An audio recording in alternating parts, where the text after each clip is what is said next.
140 करोड़ देशवासियों के प्रतिनिधि, सभी माननीय सांसदगण, आपको और देशवासियों को गणेश चतुर्थी की अनेक अनेक शुभकामनाएं।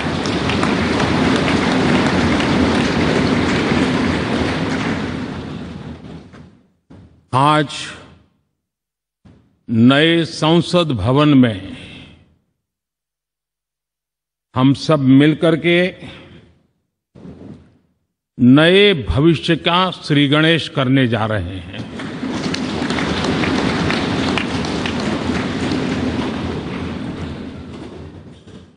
आज हम यहां विकसित भारत का संकल्प दोहराना,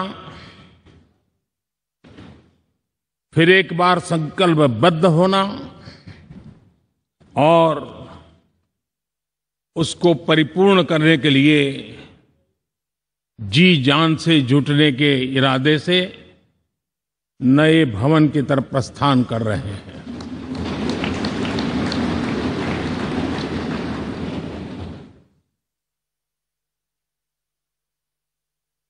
सम्माननीय सभागृह, ये भवन और उसमें भी ये सेंट्रल हॉल एक प्रकार से हमारी भावनाओं से भरा हुआ है। हमें भावुक भी करता है और हमें हमारे कर्तव्य के लिए प्रेरित भी करता है। आजादी के पूर्व ये खंड एक प्रकार से लाइब्रेरी के रूप में इस्तेमाल होता था, लेकिन बाद में संविधान सभा की बैठकें यहां शुरू हुई और उन संविधान सभा की बैठकों के द्वारा गहन चर्चा विचारणा कर करके हमारा संविधान यहीं पर आकार लिया। यहीं पर 1947 में अंग्रेजी हुकूमत ने सत्ता हस्तांतरण किया, उस प्रक्रिया का भी साक्षी हमारा ये सेंट्रल हॉल है। इसी सेंट्रल हॉल में भारत के तिरंगे को अपनाया गया, हमारे राष्ट्रगान को अपनाया गया और ऐतिहासिक अवसरों पर आजादी के बाद भी सभी सरकारों के दरमियान अनेक अवसर आए जब दोनों सदनों ने मिलकर के यहां पर भारत के भाग्य को गढ़ने के पर विचार किया, सहमति बनाई और निर्णय भी किए। 1952 के बाद दुनिया के करीब 41 राष्ट्राध्यक्षों ने इस सेंट्रल हॉल में हमारे सभी माननीय सांसदों को संबोधित किया है।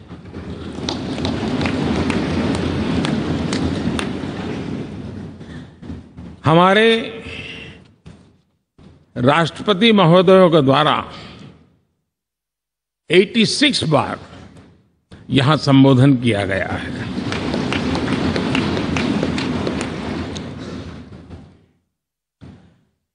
बीते 7 दशकों में जो भी साथी इन जिम्मेवारियों से गुजरे हैं, जिम्मेवारियों को संभाली है, अनेक कानूनों, अनेक संशोधन और अनेक सुधारों का हिस्सा रहे हैं। अभी तक लोकसभा और राज्यसभा ने मिलकर करीब करीब 4000 से अधिक कानून पास किए हैं।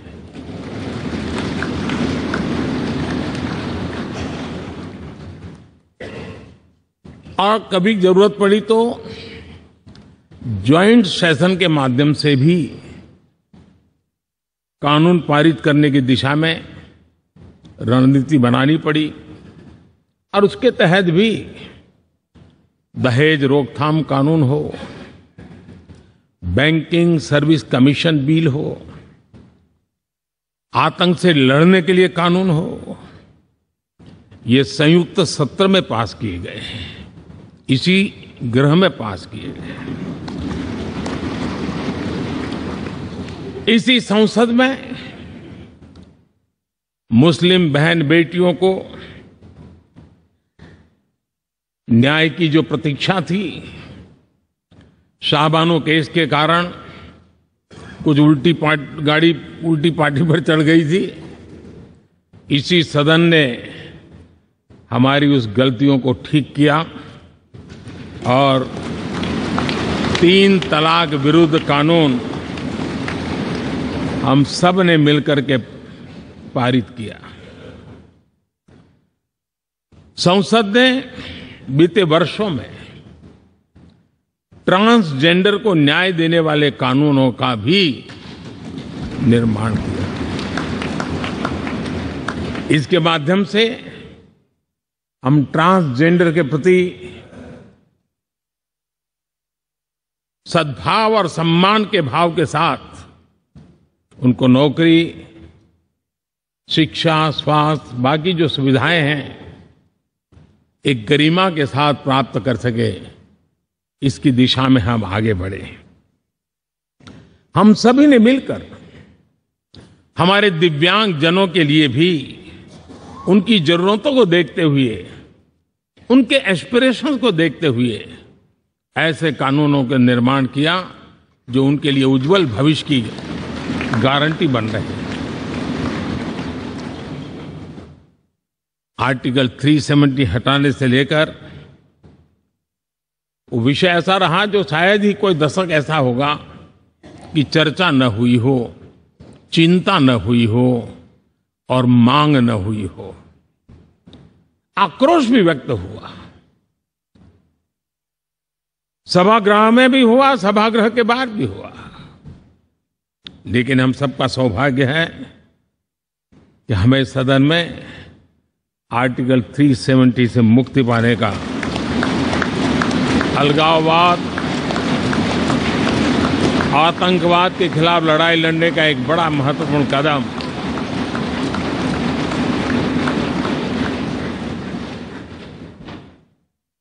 और इस महत्वपूर्ण काम में माननीय सांसदों की, संसद की बहुत बड़ी भूमिका है। जम्मू कश्मीर में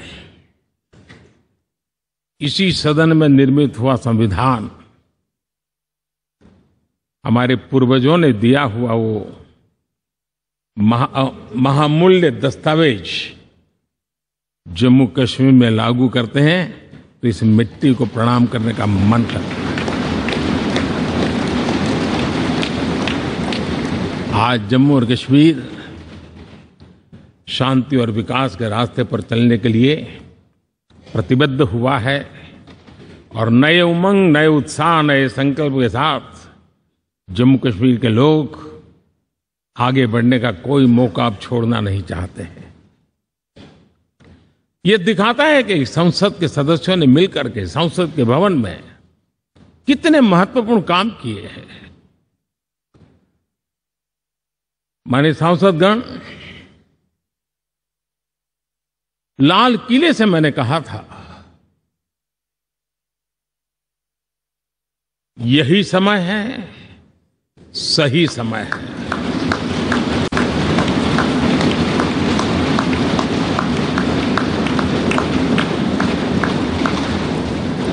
एक के बाद एक घटनाओं की तरफ हम नजर करेंगे। हर घटना इस बात का गवाह दे रही है कि आज भारत एक नई चेतना के साथ पुनर्जागृत हो चुका है।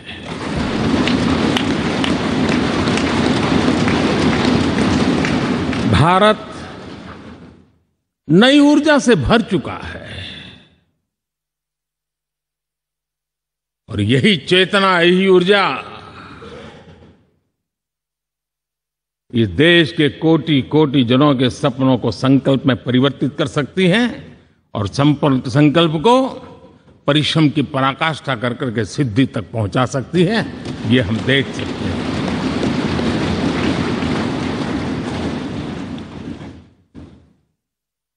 और मेरा विश्वास है, देश जिस दिशा में चल पड़ा है, इच्छित परिणाम अवश्य प्राप्त होंगे।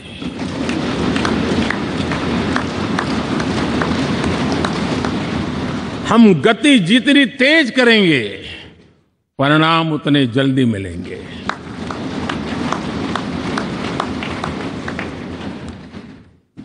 आज भारत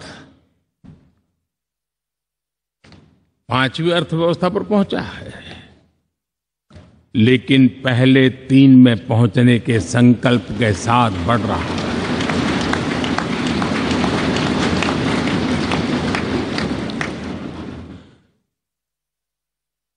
और मैं जिस स्थान पर बैठा हूं, जो जानकारियां प्राप्त होती है, उसके आधार पर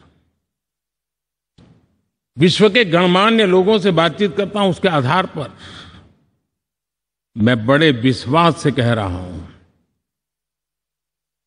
हम में से कुछ लोगों की निराशा हो सकती है, लेकिन दुनिया आश्वस्त है कि भारत टॉप 3 में पहुंच के रहेगा।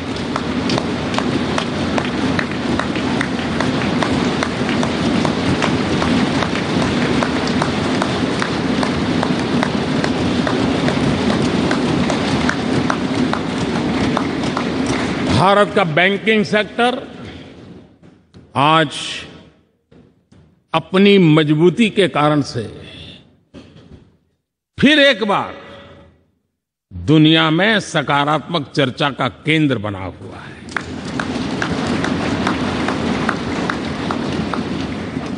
भारत का गवर्नेंस का मॉडल, यूपीआई,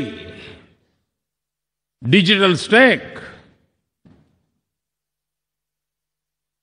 मैं इस G20 में देख रहा था, मैंने बाली में भी देखा। टेक्नोलॉजी की दुनिया को लेकर के भारत का नौजवान जिस प्रकार से आगे बढ़ रहा है, पूरे विश्व के लिए कौतुक भी है, आकर्षण भी है और स्वीकृति भी है।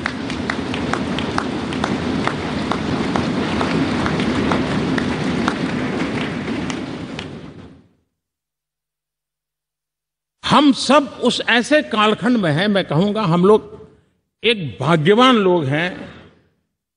ऐसी भाग्यवान समय में हमें कुछ दायित्व निभाने का अवसर आया है और हमारा सबसे बड़ा भाग्य है कि आज इंडियन एस्पिरेशंस उस ऊंचाई पर हैं जो शायद पिछले 1000 साल में नहीं रहे होंगे।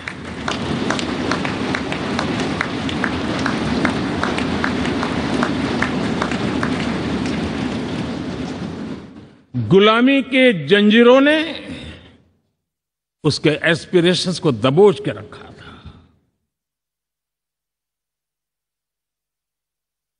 उसकी भावनाओं को तहस नहस कर दिया था। आजाद भारत में अपने सपने संजो रहा था, चुनौतियों से जूझ रहा था, लेकिन मिलकर के आज जहां पहुंचे हैं, अब वहां वो रुकना नहीं चाहता है। वो एस्पिरेशनल सोसाइटी के साथ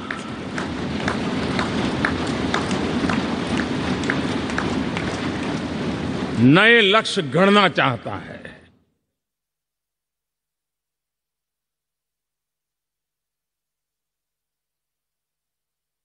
जब एस्पिरेशन सोसाइटी सपने संजोते ही हो, संकल्प लेकर के निकल पड़ी हो, तब पुराने कानूनों से मुक्ति पाकर नए कानूनों का निर्माण करके उज्जवल भविष्य के लिए एक मार्ग प्रशस्त करने का दायित्व हम सभी सांसदों का सविशेष होता है। संसद में बनने वाला हर कानून, संसद में होने वाली हर चर्चा, संसद से जाने वाला हर संकेत इंडियन एस्पिरेशन को बढ़ावा देने के लिए ही होना चाहिए। ये हम सबकी भावना भी है, कर्तव्य भी है और एक एक देशवासी की हमसे अपेक्षा भी है।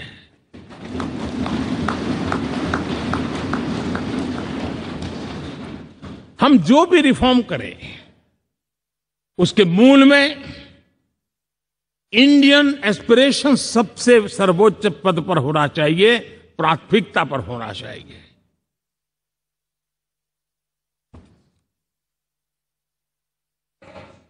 लेकिन मैं बहुत सोच समझ करके कहना चाहता हूं, क्या कभी छोटे कैनवास पर कोई बड़ा चित्र बना सकता है क्या?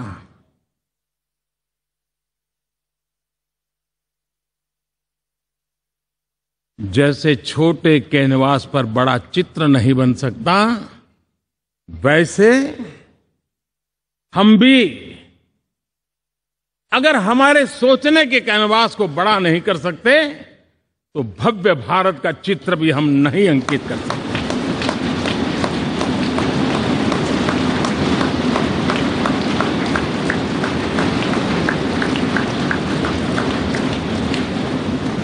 पचहत्तर साल का हमारे पास अनुभव है। हमारे पूर्वजों ने जो कुछ भी रास्ते बनाए उससे हमने सीखा है। हमारे पास एक बहुत बड़ी विरासत है। इस विरासत के साथ अगर हमारे सपने, हमारे संकल्प जुड़ जाए, हमारा सोचने का दायरा बदल जाए, हमारा कैनवास बड़ा हो जाए, तो हम भी उस भव्य भारत के चित्र को अंकित कर सकते हैं, उस तस्वीर का खाका खींच सकते हैं, उसमें रंग भरने का काम हम भी कर सकते हैं और आने वाली पीढ़ी को वो भव्य दिव्य मां भारती के हम उनको सुपुर्द कर सकते हैं। दोस्तों, अमृतकाल के 25 वर्षों में भारत को अब बड़े कैनवास पर काम करना ही होगा। अब हमारे लिए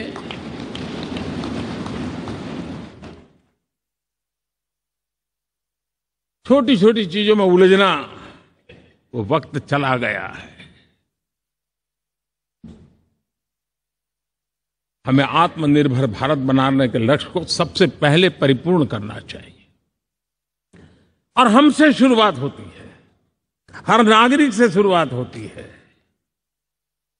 और आज दुनिया में भी एक समय ऐसा था कि लोग मुझे कहते थे, हमारे बड़े बड़े बुद्धिजीवी और अर्थशास्त्री लिखते थे कि मोदी आत्मनिर्भर की बात करता है तो मल्टीलेटरलिज्म के सामने चुनौती तो बन नहीं जाएगा, ग्लोबल इकोनॉमी के जमाने में ठीक तो नहीं होगा। लेकिन 5 साल के भीतर भीतर देखा, दुनिया भारत के आत्मनिर्भर मॉडल की चर्चा करने लग गई है।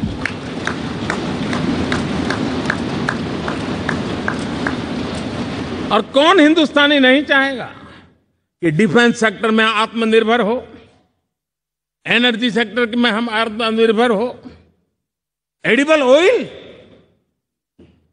क्या इस देश को आत्मनिर्भर नहीं होना चाहिए?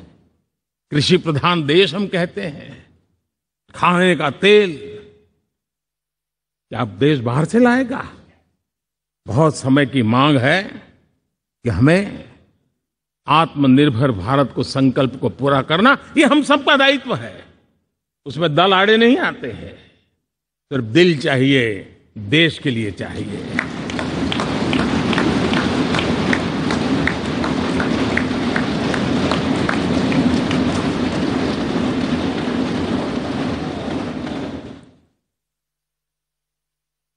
हमें अब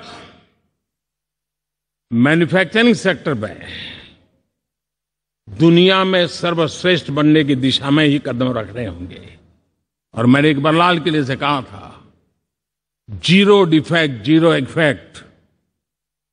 हमारे प्रोडक्ट में कोई डिफेक्ट ना हो, हमारी प्रक्रिया में पर्यावरण पर कोई इफेक्ट ना हो, ऐसा जीरो डिफेक्ट जीरो इफेक्ट वाला हमें दुनिया के सामने मैन्युफैक्चरिंग क्षेत्र में जाना हो।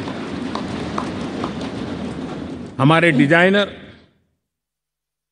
हमारे यहां निर्माण हो रही डिजाइन्स, हमारे सॉफ्टवेयर, हमारे एग्रीकल्चर प्रोडक्ट्स, हमारे हस्तशिल्प, हर क्षेत्र में अब हमें वैश्विक मापदंडों को पार करने के इरादे से ही चलना चाहिए, तब जाकर के विश्व के अंदर हम अपना झंडा फहरा सकते हैं। मेरे गांव में मेरा सबसे अच्छा माल हो, इतनी बात नहीं चलेगी। मेरे राज्य में मेरा सबसे अच्छा प्रोडक्ट नहीं चलेगा, मेरे देश में मेरा सबसे अच्छा प्रोडक्ट नहीं चलेगा, दुनिया में मेरा प्रोडक्ट सबसे अच्छा होगा, ये भाव हमें पैदा होगा।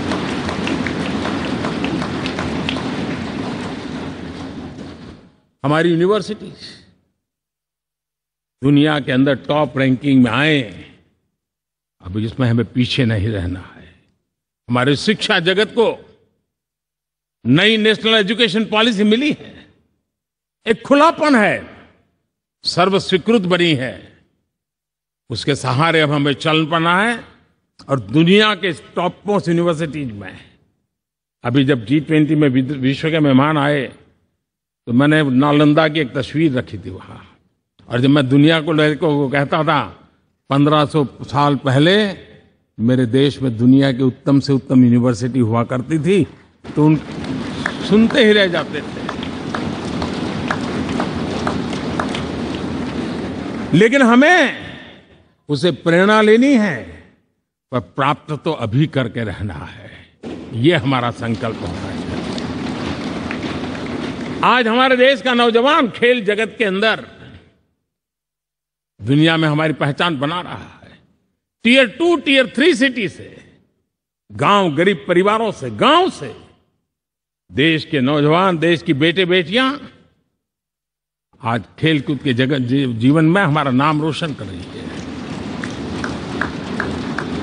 लेकिन देश चाहता है और देश का संकल्प होना चाहिए कि अब खेलकूद के हर पोडियम पे हमारा तिरंगा भी लहराता होगा।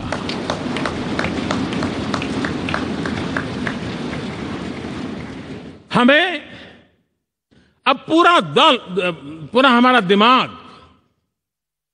क्वालिटी पर फोकस करना ही होगा, ताकि हम विश्व की आशा अपेक्षाओं के अनुकूल और भारत के सामान्य मानव के जीवन में भी क्वालिटी ऑफ लाइफ के प्रति जो एस्पिरेशन बढ़ा है, उसको हम एड्रेस कर पाए।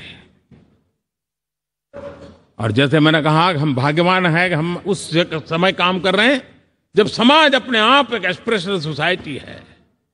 हमारा और भी एक भाग्य है कि हम उस समय हैं जब हिंदुस्तान युवा देश है।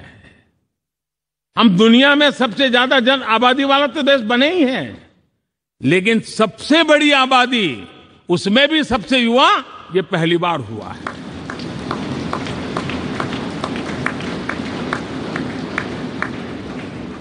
जिस देश के पास ये युवा शक्ति हो, युवा सामर्थ्य हो, तब हमें उसकी टैलेंट पे भरोसा है, हमें उसकी संकल्प शक्ति पे भरोसा है, उसकी साहस में हमें भरोसा है।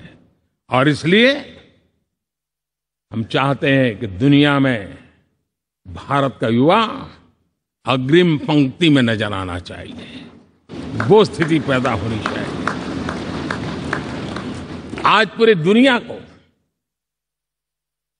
स्किल मैन पावर की बहुत बड़ी जरूरत है, और भारत विश्व की इस आवश्यकता की पूर्ति के लिए अपने आप को सज्ज कर सकता है, और उन आवश्यकताओं को पूरी कर करके दुनिया में अपनी एक जगह भी बना सकता है। और इसलिए विश्व में उनकी आवश्यकता के लिए किस प्रकार के मैन पावर की जरूरत है, किस प्रकार के उनको ह्यूमन रिसोर्स की जरूरत है, स्किल मैपिंग का काम भी चल रहा है और उस स्किल मैपिंग के अनुसार भारत के अंदर स्किल डेवलपमेंट की तरफ हम बल दे रहे हैं और जितना ज्यादा हम स्किल डेवलपमेंट पर बल देंगे, भारत के नौजवानों का सामर्थ्य विश्व में अपना डंका बजाने में कोई कमी नहीं रखेगा। और हिंदुस्तानी जहां गया है उसने अच्छाई की छाप छोड़ी है, कुछ कर गुजरने की छाप छोड़ी है। ये सामर्थ्य हमारे अंदर पहले से पड़ा हुआ है और हमारे पहले जो लोग गए हैं उन्होंने इससे छवि भी बना के रखी हुई है। आपने देखा होगा पिछले दिनों करीब 150 नर्सिंग कॉलेज एक साथ खोलने का निर्णय किया। पूरे दुनिया में बहुत बड़ी रिक्वायरमेंट है नर्सिंग की। हमारी बहन, हमारी बेटियां, हमारे बेटे उस क्षेत्र में दुनिया में पहुंच सकते हैं, आसानी से पहुंच सकते हैं। पूरे विश्व की जरूरत है और ये तो मानवता का काम है जिसमें हम पीछे नहीं रहेंगे। आज मेडिकल कॉलेजेस का इतना व्यापक रूप से निर्माण, देश की आवश्यकता तो पूरी करनी ही करनी है, दुनिया की आवश्यकताओं में भी योगदान दे सकते हैं। कहने का तात्पर्य यही है, हर छोटी चीज पर बारीकी से ध्यान देते हुए, उस पर अपना ध्यान केंद्रित करते हुए हमें आगे बढ़ना है। हमें भविष्य के लिए सही समय पर सही फैसले भी लेने होते हैं। हम फैसलों को टाल नहीं सकते। हम राजनीतिक लाभ नुकसान के गणा भाग के अंदर अपने आप को बंधित नहीं बना सकते हैं। हमें तो देश के एस्पिरेशन के लिए हिम्मत के साथ नए निर्णय करने होते हैं। आज सोलर पावर के सफल मूवमेंट्स हमारी भावी पीढ़ी के लिए एनर्जी क्राइसिस से मुक्ति की गारंटी दे रहा है। आज मिशन हाइड्रोजन आने वाले दिनों में जो एनवायरमेंट की चिंता है, जो टेक्नोलॉजी में बदलाव आ रहा है, उसके समाधान का रास्ता देने का सामर्थ्य रखती है। आज हमारा सेमीकंडक्टर जिस प्रकार से जीवन चलाने में हमारे हृदय की जरूरत रहती है, वैसे ही आज हमारी टेक्नोलॉजी चिप्स के बिना चल नहीं सकती और सेमीकंडक्टर उसके लिए बहुत अनिवार्य है। उस दिशा में हम आगे जाकर के इलेक्ट्रॉनिक मैन्युफैक्चरिंग में कोई रुकावट ना आए और जीवन कहीं अटक न जाए, उसलिए एक बहुत बड़ी मात्रा में हम काम कर रहे हैं। जल जीवन मिशन, हर जिले में 75 अमृत सरोवर, हमारी भावी पीढ़ी को, हमारे बच्चे उनको कभी पानी के बिना तरसना न पड़े, इसकी चिंता हम आज कर रहे हैं। विश्व के बाजार में हमारा हर व्यापार कारोबार पहुंचे, कॉम्पिटिटिव ताकत के साथ खड़ा रहे, लॉजिस्टिक सिस्टम को और अधिक कम खर्च वाला बनाना, एफिशिएंट बनाना, उस दिशा में हम बहुत नीतियां लेकर के चल रहे हैं। आज समय की मांग है कि भारत का एक ऐसा भारत के हम निर्माण करें। नॉलेज, इनोवेशन, ये समय की मांग है और दुनिया में हमें अग्रिम पंक्ति में जाने का ये रास्ता भी है। और इसलिए पिछले हमने समय नेशनल एजुकेशन पॉलिसी के साथ साथ टेक्नोलॉजी के बढ़ावे के लिए हमने रिसर्च और इनोवेशन का एक कानून भी पारित किया है, ताकि हमारे देश के नौजवानों को इस इनोवेशन के और चंद्रयान 3 की सफलता के बाद देश के नौजवानों के मन में विज्ञान की तरफ आकर्षण बढ़ रहा है। हमें मौका गंवाना नहीं है। हमारी युवा पीढ़ी को हमने रिसर्च और इनोवेशन के लिए पूरे अवसर देने हैं और इस इकोसिस्टम को बनाने के लिए हमने एक उज्जवल भविष्य के निर्माण की नींव रखी है। आदरणीय बंधुगण, सामाजिक न्याय ये हमारी पहली शर्त है। बिना सामाजिक न्याय, बिना संतुलन, बिना समभाव, बिना समत्व हम इच्छित परिणामों को घर के भीतर प्राप्त नहीं कर सकते। लेकिन सामाजिक न्याय की चर्चा बहुत सीमित बन के रह गई हमें उसको व्यापक रूप में देखना होगा। हम किसी गरीब को कोई सुविधा दें, किसी समाज में दबे कुचले व्यक्ति को कोई सुविधा दें, वो तो सामाजिक न्याय की एक प्रक्रिया है। लेकिन उसके घर तक पक्की सड़क बन जाए ना, वो भी सामाजिक न्याय के लिए उसको मजबूती देती है। उसके घर के नजदीक में बच्चों के लिए अगर स्कूल खुल जाए तो वो भी उसको सामाजिक न्याय की मजबूती देती है। उसको बिना खर्च अगर आरोग्य में समय की जरूरत पड़े वो मिले, तब जाकर के सामाजिक न्याय की मजबूती मिलती है। और इसलिए जिस प्रकार से समाज व्यवस्था में सामाजिक न्याय जरूरत है, वैसा ही राष्ट्र व्यवस्था में सामाजिक न्याय की आवश्यकता है। अब देश का कोई हिस्सा पीछे रह जाए, अविकसित रह जाए, ये भी सामाजिक न्याय के खिलाफ है। दुर्भाग्य से देश का पूर्वी इलाका, भारत का पूर्वी भाग जो समृद्धि से भरा हुआ है, लेकिन वहां के नौजवानों को रोजगार के लिए दूसरे इलाके में जाना पड़ रहा है। ये स्थिति हमें बदलनी है। हमारे देश के उस पूर्वी भाव को, इलाका को समृद्ध बना करके सामाजिक न्याय की मजबूती भी हमने देनी है। असंतुलित विकास, शरीर कितना भी स्वस्थ क्यों न हो, लेकिन एक उंगली को भी अगर लकवा मार गया है तो शरीर स्वस्थ नहीं माना जाता है।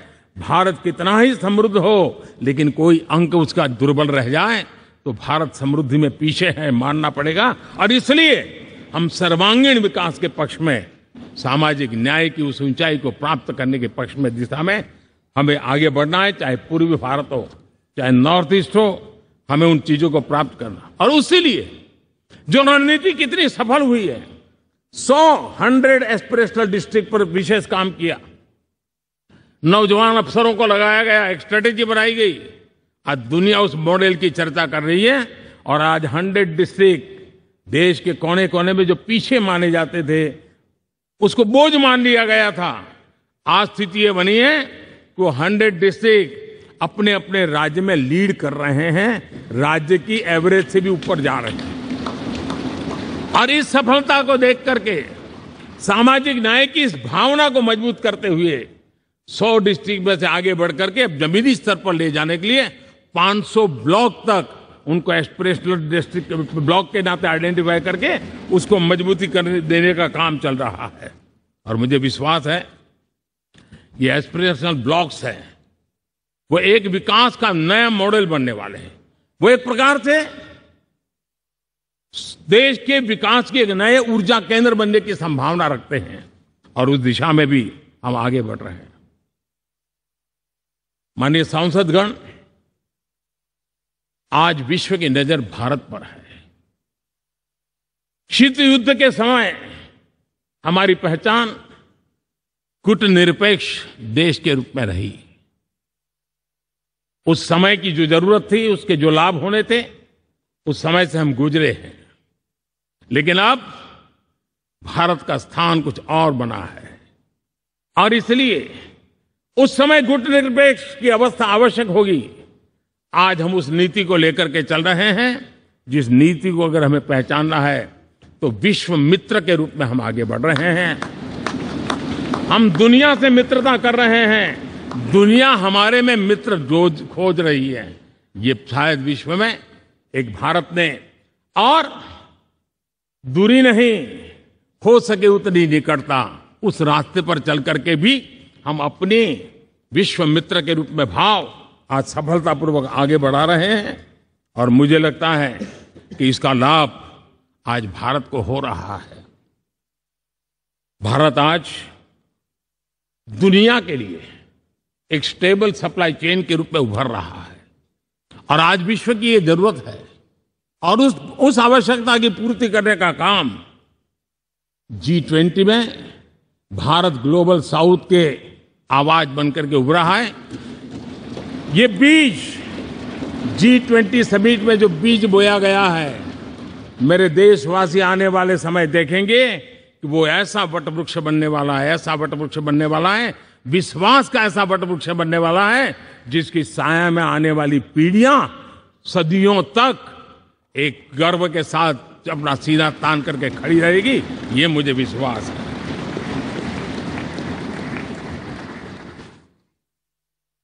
इस G20 में एक बहुत बड़ा काम हमने किया है, बायोफ्यूल अलायंस का।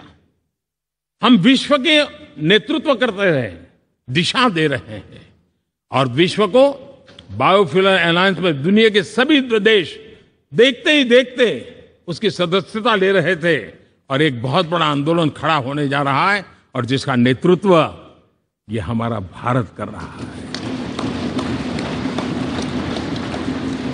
छोटे छोटे महाद्वीप, उनके साथ भी आर्थिक कॉरिडोर बनाने की दिशा में हमने बड़ी मजबूती के साथ कदम उठाए हैं। आदरणीय बंधुगण, आदरणीय उपराष्ट्रपति जी, आदरणीय स्पीकर महोदय, आज हम यहां से विदाई लेकर के नए भवन में जा रहे हैं, संसद के नए भवन में बैठने वाले हैं, और ये शुभ है, गणेश चतुर्थी के दिन बैठ रहे हैं।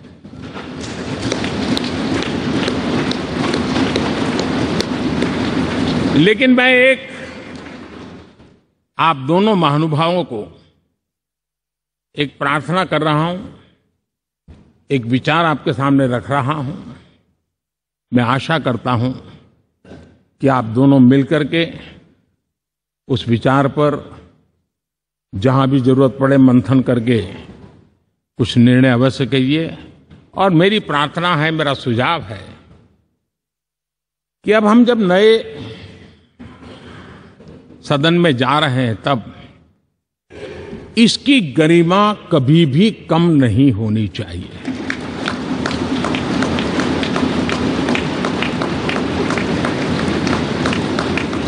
इसे सिर्फ पुरानी पार्लियामेंट कह करके छोड़ दें, ऐसा नहीं होना चाहिए।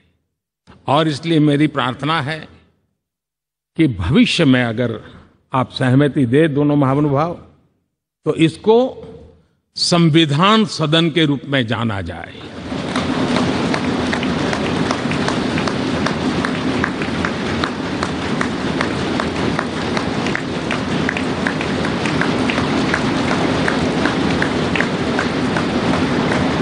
ताकि ये हमेशा हमारे के लिए हमारी जीवन प्रेरणा बनी रहेगी। और जब संविधान सदन कहेंगे, तब उन महापुरुषों का याद भी उसके साथ जुड़ जाएगी जो कभी संविधान सभा में यहां बैठा करते थे, गणमान्य महापुरुष बैठा करते थे। और इसलिए भावी पीढ़ी को ये तोहफा भी देने का अवसर हमें जाने नहीं देना चाहिए। मैं फिर एक बार इस पवित्र भूमि को प्रणाम करता हूं। यहां पर जो तपस्या हुई है, जन कल्याण के लिए संकल्प हुए हैं, इसको परिपूर्ण करने के लिए 7 दशक से भी अधिक समय से जो पुरुषार्थ हुआ है, उन सबको प्रणाम करते हुए मैं मेरी वाणी को विराम देता हूं और नए सदन के लिए आप सबको शुभकामनाएं देता हूं। बहुत बहुत धन्यवाद।